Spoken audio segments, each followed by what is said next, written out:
State your name and how old you are. The name is Robert Joseph Savoy, Move this over here so you have more space. and I am 83 years old. Young man. I was born March 9, 1941. That's awesome. Okay. And when was the first time when you left their house? How was that? Do you remember that? And I guess I might have been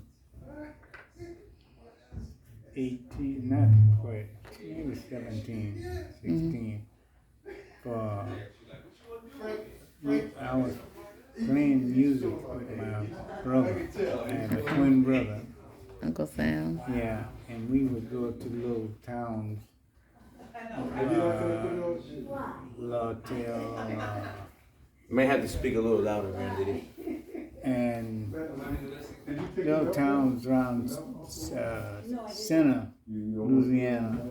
It's called Cajun country. And we'd go sometime and stay, especially weekends, and playing dances, Okay. What instrument did you play? drums. The drums? Yes. What about Uncle Sam? He played the guitar. The In guitar. fact, he started playing the guitar and he was having so much fun with it. I said, oh, heck, I gotta find an instrument too. Yeah. And so I went and picked the drums. I really loved the saxophone, but me and the saxophone didn't get along too well. No, I couldn't figure it out. Yeah. How was it moving away out of your home, out of your parents' home? Oh, moving away. How was from that? my parents' home. How'd that go down? It went all right. I'm trying to think now. My memory is not like it used to be. I'm trying to think about the very first trip and moving out. Did you just tell them you guys were leaving, playing a gig, and then just never came back? Well, we always came back, but we was doing that quite often. And after we got out of high school, I decided I wanted to leave and go to some other portion of the country. And I had to pick, I picked New York, Chicago, and Los Angeles. Yeah. And I selected Los Angeles because that year there was bad weather in Chicago. And I said, no, I don't like bad weather as it is. Why leave Louisiana to go to some other bad place? I might as well stay. And I thought about New York. And a friend of ours happened to, he went to New York. And he wasn't there a couple of months. He got killed. Oh no. And had somebody killed him. Oh, so And I sad. said, forget about New York. I'm going to Los Angeles. Yeah. Yeah. But I didn't tell anyone. Hopefully you told Uncle Sam. No, I didn't even tell him. What? No, because I was afraid if I told someone, they would Stop put here. the word out. So I kept quiet about it. Yeah. And I said I was going to tell them the day before I'm leaving. And that's what I did. Yeah. And they were all shocked. No, you going, you don't know nothing about California. Nah. See, I knew they were going to be bugging me about that. So, and I had a job over at the place called The Inn at the time when I was cooking there. And so I knew I would be able to get a job, at least cooking here. Because, you know, these places are always looking for cooks, always looking for. And then that's what I went and bought my ticket and everything. Wow. And One-way ticket? one way. Oh, One way. serious. Oh, I was very serious. Oh. I think I had $6 left in my pocket when I got to Los Angeles. Wow. And I had a buddy named Don Pierre that was here. Mm-hmm. And I called him and told him I'm here in Los Angeles. Mm-hmm. He had been bugging me about coming. And so I said, man, why don't you come on and get me? Mm-hmm. I'm here at the Greyhound bus station. And he told me, man, I don't have a car. I said, what? You don't have a car? Mm-hmm. And he telling me about take this bus, the 6 bus, and all that kind of stuff. I don't know anything. I don't know damn thing about the place. Mm-hmm. And he said, well, just look at it. And he told me, you know, which was good. Yeah. Have the bus driver tell you when you got to Adams, and I forgot what street that is, but where he was living. So I said I had to depend on that, but so I just hung with the bus driver. Figured it out? And, well, he told me he would meet me at that corner. That was close to where he lived. But he didn't have a car. And see, I was under the impression he had a car and everything. That's why I called him to come pick me up. But anyway, so I went over to his place. That was on a Sunday. That was on April 18th. Yeah. 1964. Never looked back after that. Never looked back after that. Well, I since I was downtown where the bus station is and things like that, so and I had to take with my little $6, I had to take a cab. And the guy, they had those meters that they put down. And, oh yeah, it started. Yeah, he started that darn meter on me. And he was just going. I said, well, heck, I don't know nothing about the town. I'm under thinking he gonna just drive around. You know, he could run around the block and go around this block, and I didn't know. That's what I was thinking, all that kind of stuff. But I had my little clothes and my little satchel and things like that. But anyway, he finally dropped me off and told me that was the house and where Dawn was. And that's what his name was, Dawn. Y'all remember Dawn when you came here? No, you probably don't.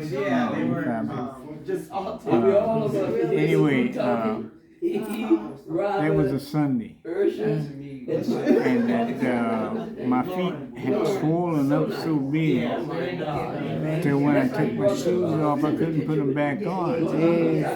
And because I wanted to go right away and start looking for work. For jobs, right? Yeah. You're like eager to get some money, stack on that $6. Yeah. And Dawn didn't have any money, but he told me how to get to the unemployment office here in Los Angeles. And I went there, and they told me they sent me out on a place, a restaurant that was looking for a cook. And so I said, well, I don't know my way. I don't know nothing, you know. And then they told me how to get there. I said, these people giving me all kinds of things, and I'm getting steady learning to get back and all that. I'm going further out. Yeah. And so, but I really needed I needed to find something to do. And I did go to this restaurant called Benji's, and it's on 8th and Aurora Street, downtown Los Angeles. Really? And I guess there and there's a lady running the show. So you ended up getting a job there? I talked to her and she told me, I'm sorry, son, that you came all the way down here, but we just hired someone for that position. And I said, oh man, what the heck? Now I gotta find my way back and all that kind of stuff. And I walked out and I was about where the corner is. And she come running and hollering, hey, hold it. See, if we don't have a job opening for a cook because we just hired one.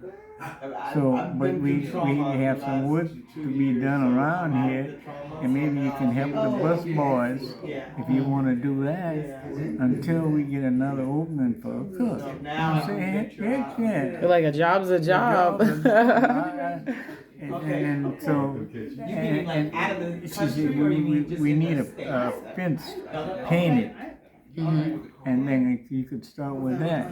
Yeah. And then, so I said, oh yeah, whatever, I'm ready. So I painted that doggone fence green. And it, till today, it's still there. I go by at least once a year. How cool is that? And see that The first job you had when you were here, the work is still here. Yeah. I done took Chris there and anyway. That's awesome. So what I hear from your story is that like you had the determination and the willpower to take that leap of faith to come out. Oh yeah, that was a leap of faith. I prayed all the way coming here, and that I would be able to get something going and right away and positive. Yeah. And it happened that way because I kept thinking about that doggone. I forgot the rose with that boy that went to New York and got killed. Right. And I shouldn't have even known about that. That mess was in my head. Yes. So, Anyway, so that's what you would tell someone, like, take that leap of faith, go for it. Yes. That's awesome. And I was ready for whatever come, but I didn't run into no real negativism. And from there on, 2 months after I got here, I was able to move out of there and get my own apartment. That's awesome. And that's just because you kept going, out of all the bus obstacles and the people sending you here and there. Yeah. So, That's awesome. it was all good from there. That's awesome. So, Sam, when I told him I had found a place, my twin, Sam, and he was kind of dragging his legs, to come, and I sent him a copy of my paycheck. Oh, that was it? He was on what? He was here so quick. He was here. It's just like he zoomed here. Oh, he saw you do it. He wasn't hearing me at first. Well, that's good. I think you definitely set the pathway for your family and your generation. I mean, like, how many people out of your family was like, hey, let's move to the other side of the country, So I think in turn, like, your legacy live on by just taking that leap of faith for everyone. Yeah. That's awesome. We thank you for it. Really. Well, I was doing what I needed to do.